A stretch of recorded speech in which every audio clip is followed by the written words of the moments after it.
All right. Well, you heard it in a few of the remarks about vision and opportunity within the state.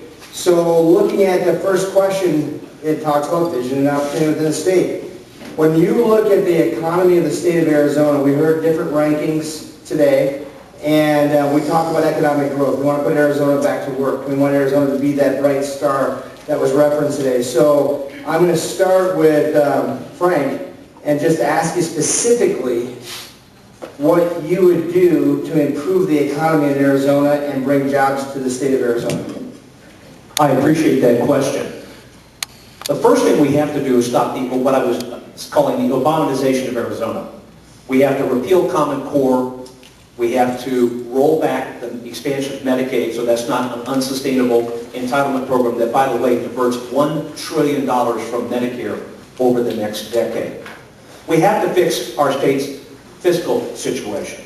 We need structural, tax, budget, revenue reforms. What I'd like to do is move towards the elimination of income taxes on both individuals and businesses and have a broad consumption tax. Ultimately, though, it's not government's role to pick winners or losers. That's called industrial policy, or to favor one industry over another. But what business does look for, and I know this, having signed both sides of a paycheck, what business looks for is a predictable regulatory environment. They want an environment where taxes and regulations are as few as possible. They want a state that is truly committed to an educated workforce, producing workers who are ready for the workforce, but with a particular emphasis on workplace literacy skills and career skills. And they want a state that invests in infrastructure. And we need to maintain and improve our infrastructure. This can be done. I'm sure if we went around the room today, everybody would agree that our state's economy is stagnant. I mean, I don't hear bullish comments about our state's economy as I travel in every part of the state. What I hear is a worry, a deep concern about the fact that we're still in a recession. We haven't created an economy that is truly favorable for job creators. And I promise you that my focus as governor will be on jobs and kids. Treasurer Ducey. If anybody asks you what the Ducey campaign is about, tell them it's about growth and job creation. I've spent my entire adult life up until this office of treasurer in the private sector. I studied finance at Arizona State University, worked my way through college at the local Anheuser-Busch distributorship, and started my career at Procter & Gamble. And then, along with a few others, we built an ice cream company called Cold Stone Creamery. We started small with a great product. We grew Cold Stone to 1,440 ice cream stores, operating in all 50 states. We sold Cold Stone in 2007. Today, it operates in 25 countries around the world. It's an American success story, and I'm proud that it started right here in Arizona. We did it without government. We did it without subsidies. We did it without tax incentives for chocolate-dipped waffle cones. We did it the right way. Great people, hard work, and big dreams. And the same thing can happen in a state when it embraces free enterprise. There are states out there that do things better than we do in Arizona. Texas has no income tax. If you want to know what somebody's going to do going forward, take a look at what they've done going backwards. I'm the person who stepped forward, and along with some others in this room, and said we will stop Proposition 204. Prop 204 was the $1 billion permanent sales tax increase. We stood against it last year, and your taxes, for a change, actually went down. I'll start off my campaign where I left off on Prop 204 by getting rid of any unnecessary taxes and regulation. We'll start by lowering the income tax with the goal of driving it all the way back down to zero. We'll match states like Texas, Florida, Tennessee that have a better environment to do business. Thank you. Mr. Bennett, well, economic growth is the #1 priority and will be for my administration. We've got to get Arizonans back to work. During the downturn, we lost about 300,000 jobs in Arizona and have recovered barely half of them. And the way we'll do that, now some of you have seen me explain the state budget using Kleenex boxes. And I was doing that in Chandler a couple years ago And the next speaker was the director of the Greater Phoenix Economic Council. It's the organization that the Maricopa County cities pay into to try to recruit companies to come to Arizona, especially Maricopa County. He stood up and talked about how GPEC, it's called, had been tracking 300 companies that left California in just the previous 12 months. But then he announced that they were successful in only getting one of those 300 to come to Arizona. When the audience oohed and awed and said, well, where'd they go? He said they are going to states like Texas and Florida and Tennessee and Wyoming and Colorado and Washington and Nevada and Georgia and North Carolina. Of the 8 or 9 states he mentioned, 6 are states that do not have a state income tax. And there's 3 others, or the total of 9.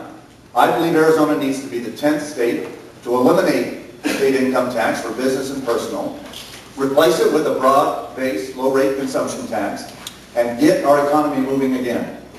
We're going to do things like we did when I was in the Senate. We gave the largest tax cut in the history of Arizona, over $500 million a year in 2006. So that means that since that time, we're counting $4 billion and growing every year going forward. Scott. Okay, jobs. That's my first and foremost priority. But let me tell you one thing. The governor of Arizona will not create long-term prosperity. Government does not create prosperity. Yes. Government sets the stage. Government helps private investment flourish. How do I know that? This is one thing that differentiates me from fine people on this stage. A lot of people talk about what they might do. They talk about the philosophies of doing it. For 6 years as mayor of Mesa, I did it. I know what it's like to set the stage, to create an environment where economic development can thrive. What did we do? First of all, we were focused. We defined what we could do as a state, as a community. And then we set about to change our government entity to reflect what our priorities were. Others talk about making government business friendly. We did it. We came up with facilitate, don't regulate. And you know, when Apple decided to invest $2 billion, and by the way, the city of Mesa did not give Apple 1 cent, but what we did do was we gave them a process, we gave them service, we treated them like any other business, and now, if you talk to the Apple executives, they used to talk about what their model relationship with the government was. They used to call it the China way. Because they said, if I go to China, I can build a plant in 12 months, 50 months, whatever. That has officially been changed. They call it now the Mesa way. They said, Mayor, we have never dealt with a government that was as professional and responsive. Why? Because they facilitated, they didn't regulate. What we did is we created a vision, we created a plan, and what we did is we created jobs, we helped create jobs by allowing private businesses to thrive. We also saved 2 major businesses that were headed out of state. They were going to Texas, they were going to Florida, they were going to Louisiana. They were the kind that were leaving, and we made it possible for them to make their investments. Able Engineering. Thousands of jobs have been created or saved in my community because of the leadership I have. Others may say what they might want to do, they may philosophize. I have shown that conservative governance, not rhetoric, governance, can work, can create help to create economic prosperity. Thank you, Mr. Chairman. When we first moved here in the 90s, my husband was stationed at Luke, and I joined a law firm downtown in Phoenix, and then in late 2001, I got recruited to go to a little tiny startup company up in North Scottsdale with a crazy name, GoDaddy. And when we started there, we had just a few dozen employees, and over about the 11 years that I was there, we worked really hard and we grew to about 4,000. So we're really proud of this. It turned out to be an incredible Arizona success story, but let me tell you why. We succeeded at GoDaddy despite the government's efforts to make us fail. Every time I turned around, I was the company's first lawyer, executive vice president, there was another roadblock and another speed bump that we had to go over. The first thing you have to do as the government is to get out of the way. If you just get out of the way and let small business be small business, the private sector will grow. The question is, at what rate? So the first thing you have to do is just streamline tax code, remove regulatory barriers to entry, remove statutory barriers to entry, and give business the opportunity to be business. The second thing is, we haven't had a governor in this state in about 50 years who actually affirmatively went and evangelized this state to CEOs in other states. That's why, to the story that Secretary Bennett told, many of those California companies flew right over Arizona to land and invest and settle in Texas. That is something I'm prepared to do. I've done it before and I'll do it again. technology services and solutions to 12 million small businesses all over the world. We learned a thing or two about how to create jobs and how to enable small businesses. So what would I do to improve the economy? What I've done in the past. Let the business sector be the business sector. The other thing is, and this is important, I've never run for office before, so I look at this very pragmatically. I'm a CPA. I just look at money as if it were on a balance sheet or an income statement, not as if it were a government and we had an unlimited amount of yours to spend. Yeah. Yeah, that. So let that sink in for a second. One of the things we have to do as government is be disciplined and to remember we are not spending some nefarious, existential money that's up in the clouds somewhere. We're actually taking money from you. Sometimes it feels like a bit of a holdup. Some of that money should go back to you. If we create more jobs, it leads to more taxpayers, which leads to more lower taxes for everybody. That's how you get the economy to grow. Thanks. Senator Melvin? Tony Perkins is the head of the Family Research Council. And he said that nothing good happens in Washington, if you think about it. I would make the exception of the Pentagon. But the rest, $17 trillion in debt, Roe v. Wade, 56 million dead innocents through abortion, congressional gridlock. But the flip side is, as he says, good things happen at the state level. Witness Texas and other great states led by good conservative Republican governors. And that is what will happen here when I'm governor. As I stated before, getting rid of the income tax, both corporate and individual, spread out over 8 years that I will be governor. Texas-style tort reform. When they did this in Texas 6 years ago, 3 things happened.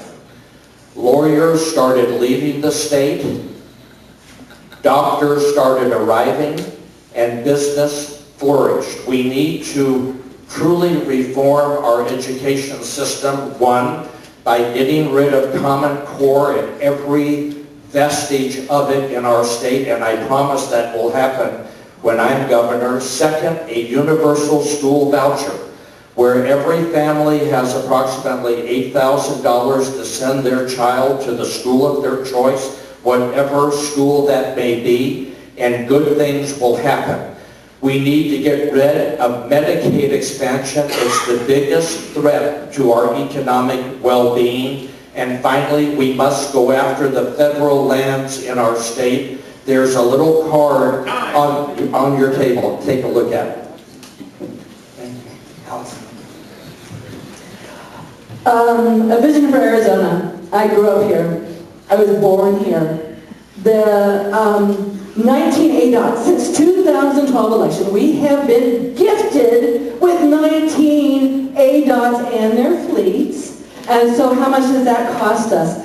We have an amendment to the Constitution in 2003 that said if your pet peeve can't get paid for by the legislation, just take it to the Treasury and they'll reduce the budget by that amount. So I don't think we have so much.